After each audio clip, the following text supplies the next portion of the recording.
Hello, my name is Jochen Hick and I have the film My Wonderful West Berlin showing in the panorama section this year, and it's about the queer scene in West Berlin, mainly gay, from the 1950s to the 1990s, and you can see like a lot of people in telling about situations which most younger and also some older people even don't recall anymore.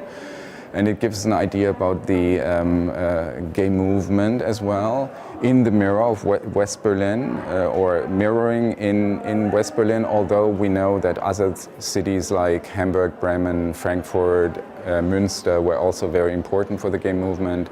So it's the second part of the trilogy about Berlin. The first one was out in East Berlin 2013, and the next one is to come hopefully soon from 1989 till to date. So have a look, and I think it's very worth watching.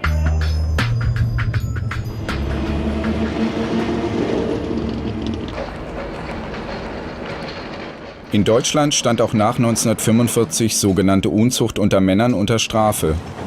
Viele Schwule wurden erpresst und denunziert oder landeten im Gefängnis.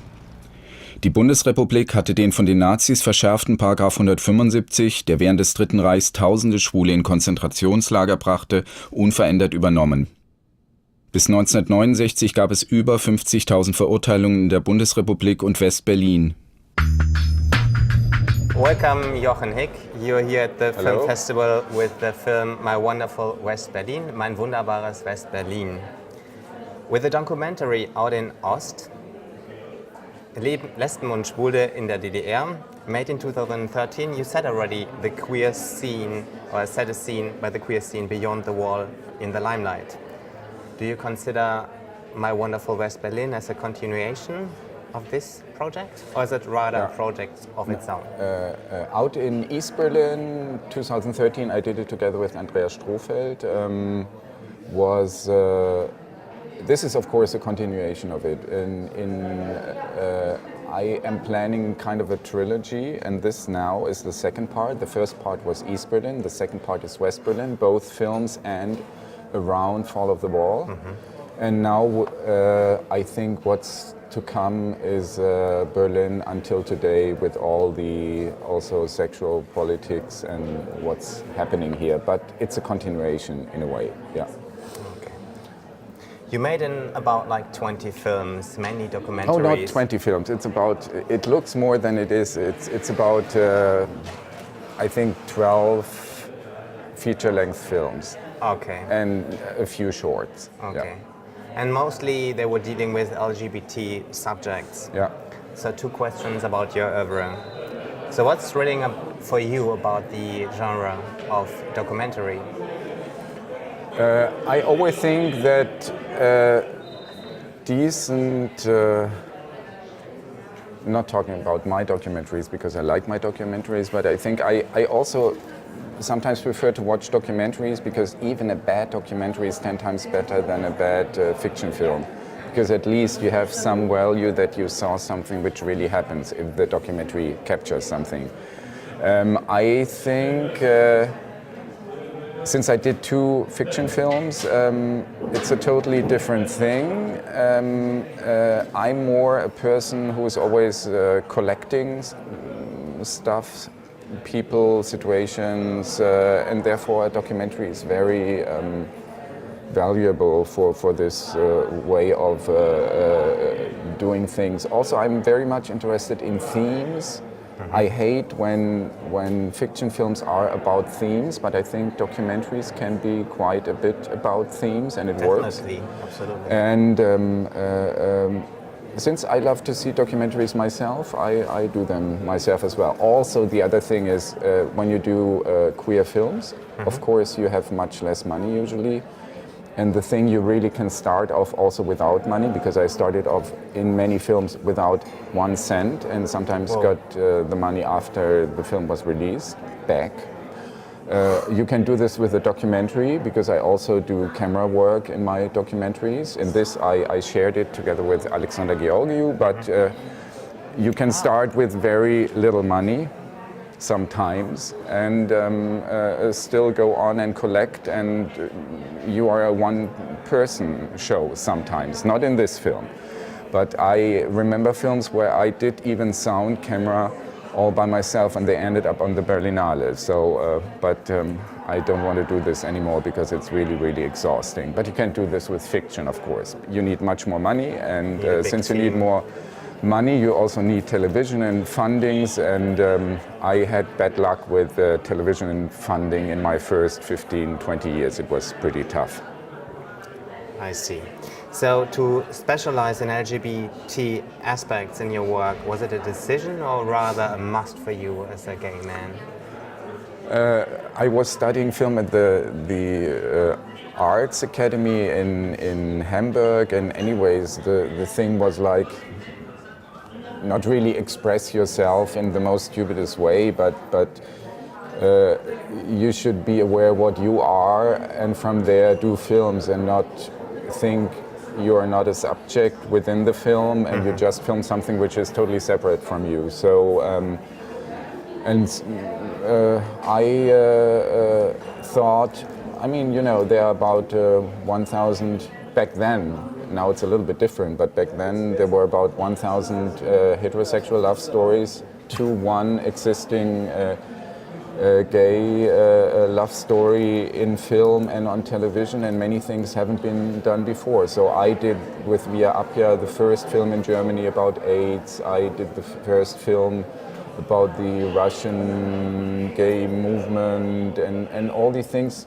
Not that I'm proud of it that I did it, but because it was just not done, because there was no money for it, there was no interest in television. And the thing is, like, when you do documentaries, of course, you meet a lot of people on the way, and all these people have also stories that you think, okay, this is also something which has never been done and it's really important, or I would be really interested to go a little bit into it. And that's why you do more films consequently, or after that, after your first project, because one develops out of the other. So that's a bit it. So, but you know, many people say, oh, you're always doing gay films, and I tell people you're always doing heterosexual films, whatever, you know. It's I mean, I think we are far away from equality, like heterosexual and like queer rights. So I mean, there's a must to make like queer films, I think, isn't it? Yeah, and it's not only the production side. I mean, it's still a fact. If heterosexual people would go to a movie theater on a Saturday night and they would have the choice between a gay and a straight love story, they would go and see the straight love story. That's why always gay audiences are usually a little bit smaller, unless you do gay films for an extremely broad audience. But then also sometimes you lose a little bit what is really important for gay and lesbian and trans people, because they also have the right to have films which are very much in depth and intellectually interesting, and not always explaining or making it easy accessible for straight audiences. While straight audiences have gone so much deep into all their topics because there's so much around, and they also have so much audience. So it's always on the edge between like hiding and showing yourself or making yourself visible, right? Especially with like queer films. Yeah, like because people would always say you're a gay filmmaker, and this is like for a commissioning editor at a TV station. When you say or when they say, oh, this is a gay subject, they always, in their head, it's already, okay, mostly gays or lesbians or trans people will see it. And if we are lucky, some more. And that's why even the public stations are working like this. I'm kind of lucky now with this commissioning editor who's, very supporting, and I'm doing the third project with him, but it's not easy. I know it from other people, still. I mean, it's interesting. You have a lot of found and footage in your movie. So how is it for you to dive into the archives? Yeah, to dive into the archives is also something which is a little bit strange, because you see how little has been filmed. even in Germany. I think maybe the US is a little bit different because people were much more used to film in Super 8, or even families were filming their children. So we found less than I would expect we found. People find it very, very intense, and that there's a lot of archival material, but I still would say when you, for example, go into the national or local broadcaster, public broadcaster's archive, there's about nothing about gay things before maybe, I don't know, 78. Because there's maybe there were 1, 2, 3, 4, 5 things which really dealt with homosexuality, and that's it. Maybe there were the Tuntenball, because also straight people went there, but it's very, very little. That's quite interesting and quite depressing too. Yeah, it's depressing too, and the other thing is that, of course, people didn't photograph in special situations because of the law, because of paragraph 175. For example, it's really, really hard to find any pictures of the interior of gay bars, for example, because people didn't film, didn't photograph, and so there's very little existing. But still, you'll see. I mean, it's one of your interviews mentions a photo book with photos of homosexuals that was shown to him in the police station after he was picked up after a raid. So denunciation was a common tool even in post-war Germany. Yeah.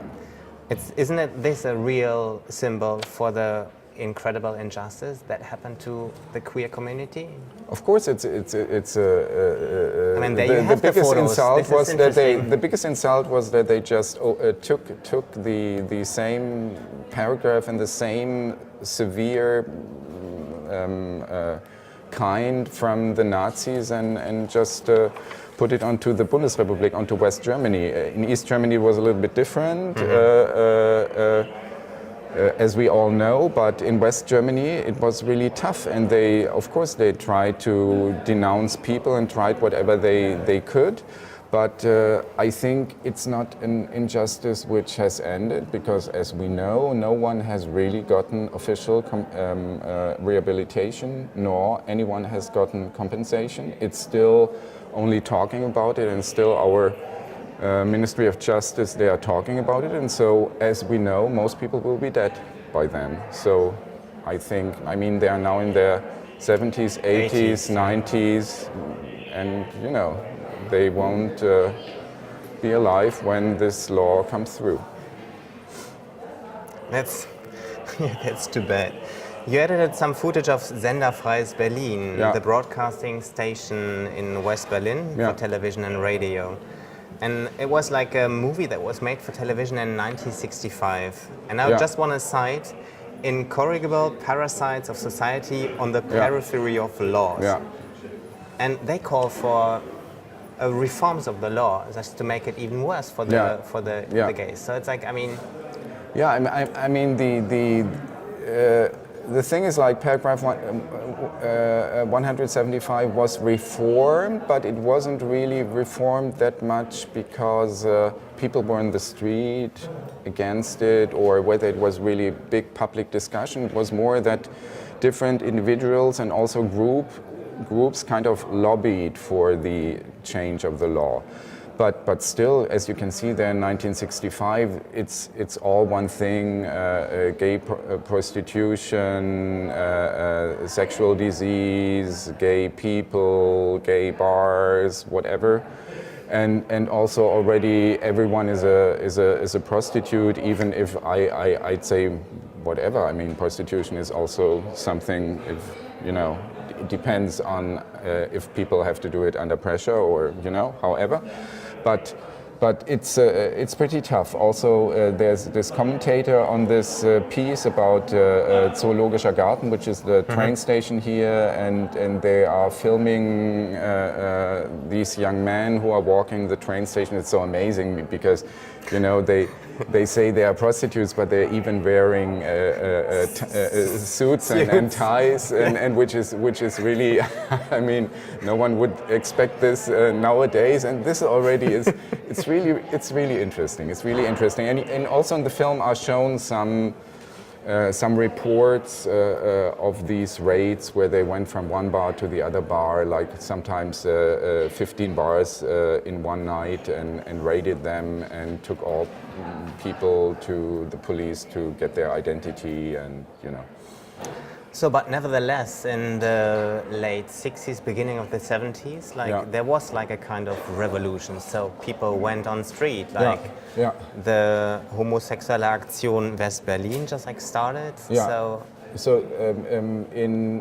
in '69, the law was reformed for the first time, and after that, and even before, some of the members of the future Homosexuelle Aktion West Berlin, which was very studentic, and mostly students, mostly left-wing, yes. As a mirror of that time, they were also parallelly organized or close to all the leftish movements, like to the Maoists, to the Trotskyists, some to the Soviet or East German, for example, what was called SEV, for example.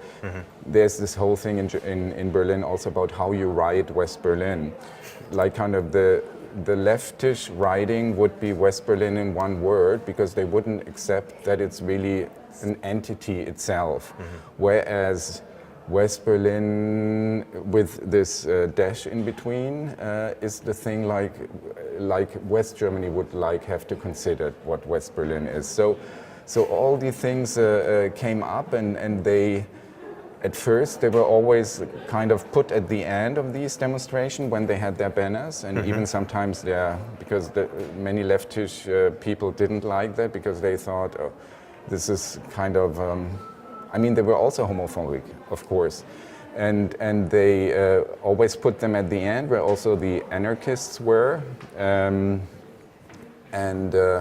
After a while, they did also their own demonstrations. And so what we have on the film is like the first HAV demonstration, which is pretty impressive that we have the footage, because one of the HAV members, HAW, it's not HAV, oh my God, HAW.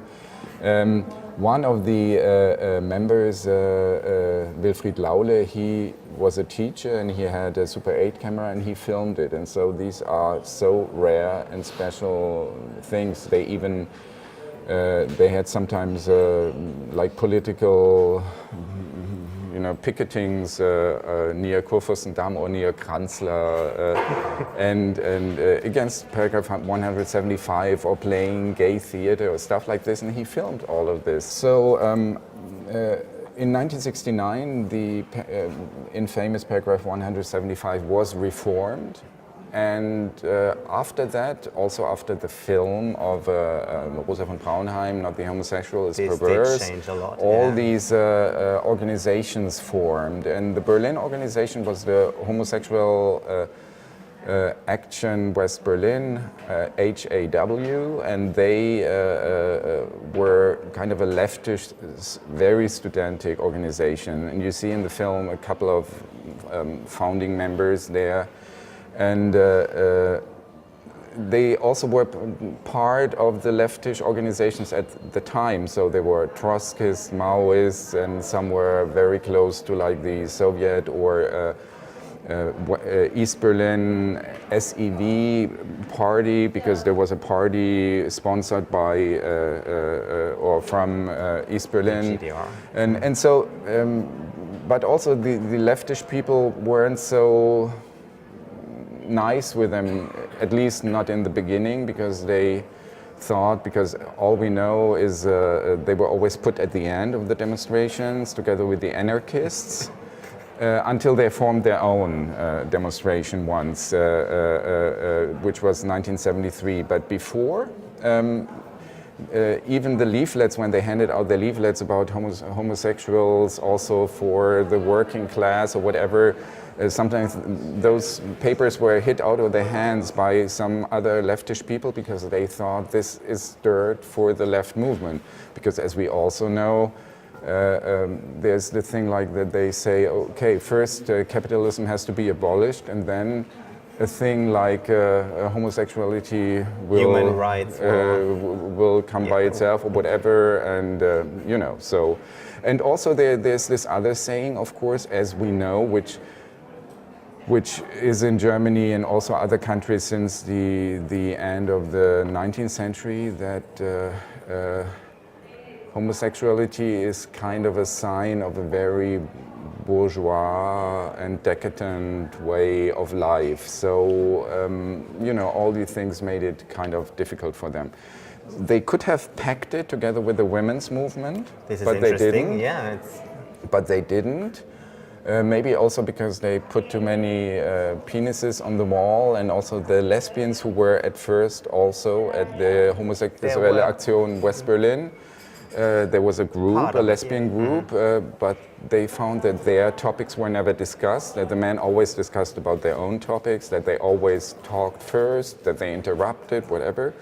And so they split and founded their own organization. And I really can say that in Berlin, they were quite separated for quite a while. And that's why we also didn't include what happened with the lesbians, because we had really to tell two totally different stories, and 40 years on lesbians and on gay people and maybe even on trans would be so superficial that we only tried to find out why they left, but only from the view what gay men captured about why they left. Because we, you know, taking then one lesbian protagonist to tell why they left would also be totally wrong, because you need at least 5 to have the different views on it. So I hope that after this film, that's why it also ends a little bit with lesbians. Not, I don't hope it, but I think the lesbian film should come and the trans film should come.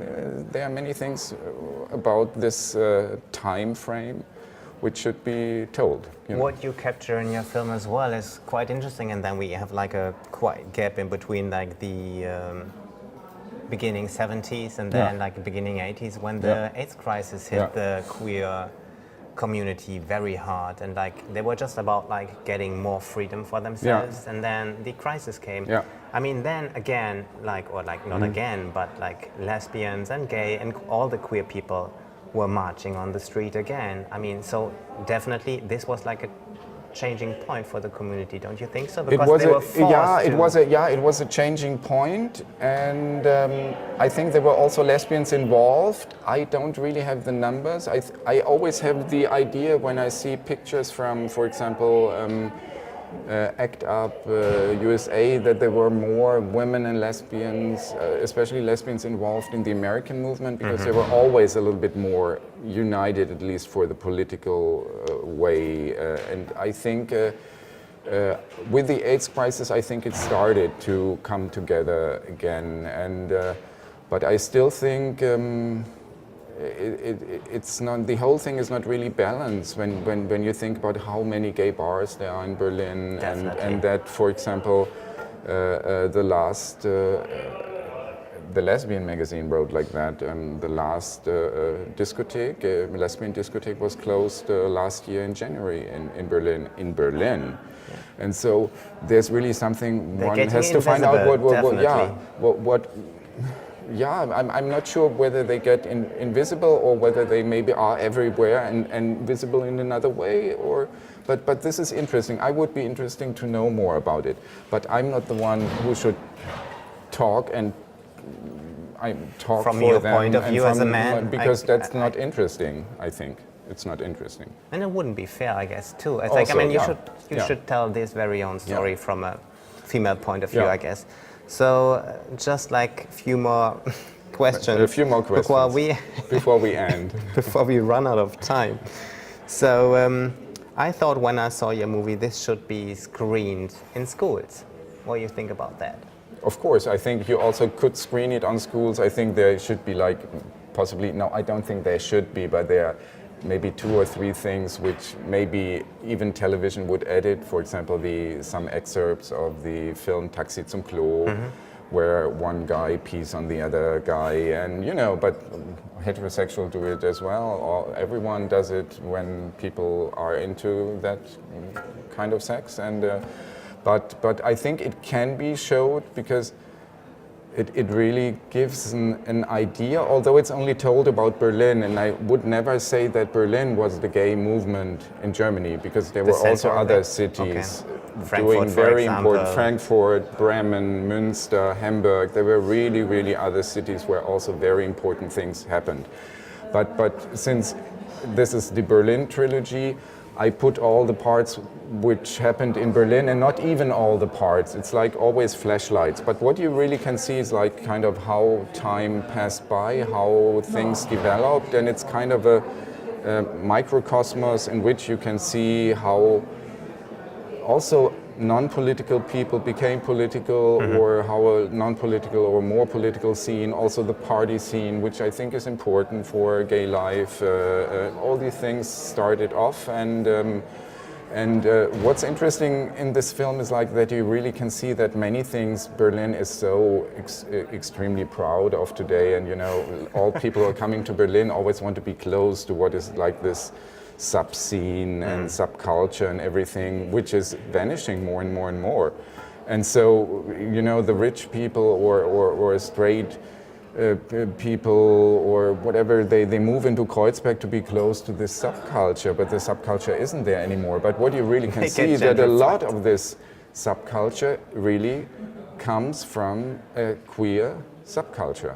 And you can see it in the film, that a lot of things, and even for example, Westbam, who's in the film, who is kind of the father of techno, he says without the gay people being kind of the initiative, being kind of the first motor of like understanding dancing and music like a musical wave, like a more, you know, big thing, they were kind of the motors of the techno scene, which then, of course, wouldn't have lived through if the unification wouldn't have happened, because the East Germans were very much into it. And he says without East Germany, techno would have died. So my last question, so all the impulses, do you think, come from for changes and liberation, come from the queer scene, as you just like mentioned? Are they immortal? I think the queer scene has a lot, no, I think a lot came from the women's movement for the queer scene, I would say. But also, for example, the gay scene is not the women's movement, it's really a different thing.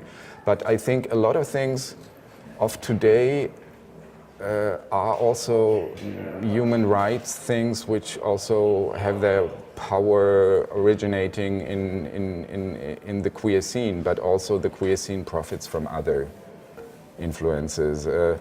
I would say right now we are really at a point where you really have to look very, very closely on the things, whether does the queer scene sometimes, you know, or gay or lesbian scene become a little bit identitaire, you know, or how is really the discussion? Are they excluding or are they really coming together? We have now the discussion that trans people find themselves excluded, and lesbians that they find themselves invisible.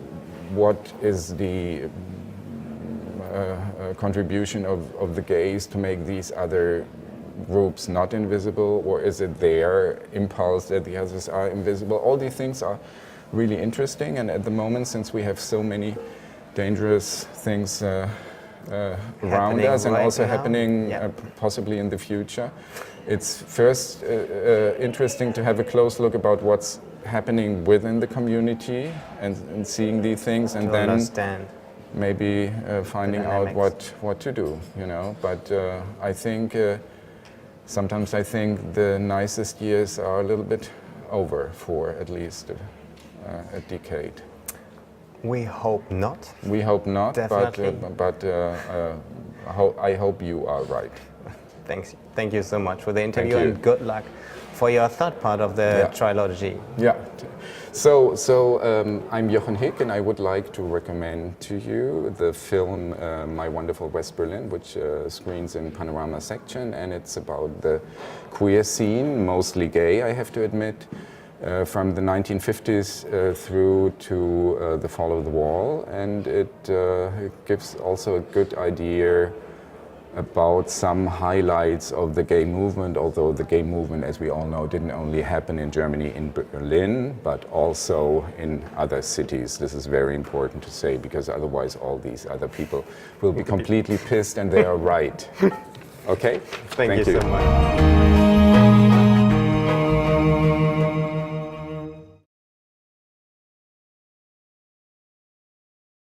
Of its own. Out in East Berlin, 2013, I did it together with Andreas Strohfeld. This is of course a continuation of it. I am planning kind of a trilogy, and this now is the second part. The first part was East Berlin, the second part is West Berlin, both films and around Fall of the Wall. Mm-hmm. And now I think what's to come is Berlin until today, with all the also sexual politics and what's happening here. But it's a continuation in a way, yeah. Okay. You made about like 20 films, mainly documentaries. Oh, not 20 films. It's about, it looks more than it is. It's about, I think, 12 feature-length films. Okay. And a few shorts. Okay. Yeah. And mostly they were dealing with LGBT subjects. Yeah. So 2 questions about your oeuvre. So what's thrilling for you about the genre of documentary? I always think that queer films, mm-hmm. Of course you have much less money usually. And the thing, you really can start off also without money, because I started off in many films without 1 cent, and sometimes got the money after the film was released back.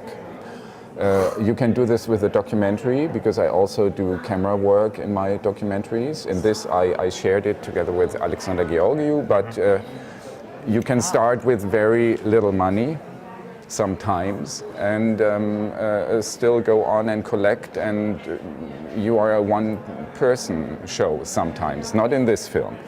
But I remember films where I did even sound, camera, all by myself, and they ended up on the Berlinale. So, I don't want to do this anymore because it's really, really exhausting. But you can't do this with fiction, of course. You need much more money, and since you need more money, you also need television and fundings, and I had bad luck with television and funding in my first 15, 20 years. It was pretty tough. I see. So to specialize in LGBT...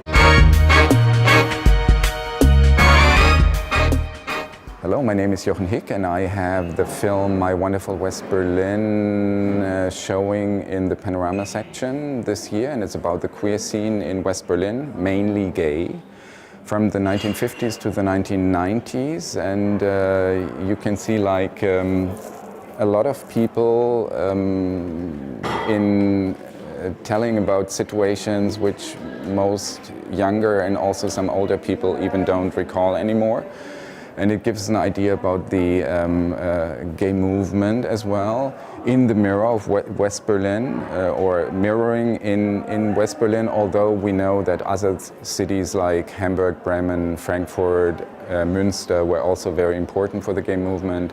So it's the second part of the trilogy about Berlin. The first one was out in East Berlin 2013, and the next one is to come hopefully soon, from 1989 till to date. Decent, not talking about my documentaries because I like my documentaries, but I think I also sometimes prefer to watch documentaries, because even a bad documentary is 10 times better than a bad fiction film. Because at least you have some value that you saw something which really happens if the documentary captures something. I think, since I did 2 fiction films, it's a totally different thing. I'm more a person who is always collecting stuff, people, situations, and therefore a documentary is very valuable for this way of doing things. Also, I'm very much interested in themes. I hate when fiction films are about themes, but I think documentaries can be quite a bit about themes, and it works. Definitely, absolutely. And since I love to see documentaries myself, I do them myself as well. Also, the other thing is when you do, so have a look, and I think it's very worth watching.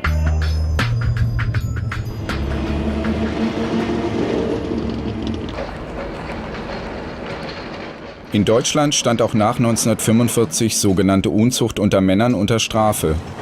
Viele Schwule wurden erpresst und denunziert oder landeten im Gefängnis.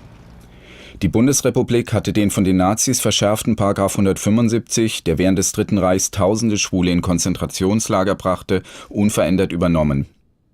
Bis 1969 gab es über 50.000 Verurteilungen in der Bundesrepublik und Westberlin. Welcome, Jochen Hick. You're here at the Hello. film festival with the film My Wonderful West Berlin, Mein Wunderbares West Berlin. With a documentary out in Ost, Lesben und Schwule in der DDR, made in 2013, you set already the queer scene, or set a scene by the queer scene beyond the wall in the limelight. Do you consider My Wonderful West Berlin as a continuation of this project, or is it rather a project